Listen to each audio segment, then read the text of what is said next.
বাবা, আমার সব বন্ধুদের কাছে বাইক আছে, কিন্তু আমি এই ভাঙা সাইকেল আর কতদিন চালাবো? আমাকে তাড়াতাড়ি বাইক কিনে দাও, না হলে আমি বাড়ি ছেড়ে চলে যাব। বাবা হিসাবে আমাকে খুব কলঙ্কিত মনে হচ্ছে। ছেলেকে আজ পর্যন্ত ভালো কিছু কিনে দিতে পারি, কৃষি কাজ করে তো তেমন টাকাও পাই না। স্যার, এই বাইকটির দাম কত?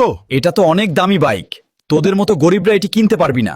যা ভাগ এখান থেকে। চেয়ারম্যান স্যার, আপনি কি আমাকে এখানে কুলির কাজ দেবেন? তুমি খুব বুড়ো হয়ে গেছো, এই বয়সেও কি শ্রমিকের কাজ করতে পারবে? যাই হোক, কাজে লেগে পড়ো। যত কষ্টই হোক, ছেলেকে তো বাইক কিনে দিতেই হবে।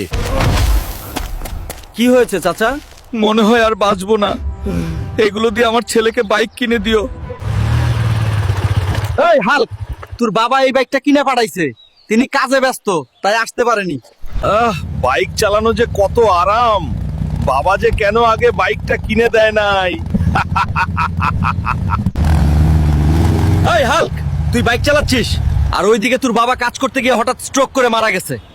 বাবা, তুমি ফিরে আসো, আমার বাইক লাগবে না, আর কোনোদিন কিছু চাইবো না। বন্ধুরা, তোমরা যদি মা বাবাকে ভালোবাসো তাহলে আমার ভিডিওতে লাইক করে দাও আর সাবস্ক্রাইব করে দাও।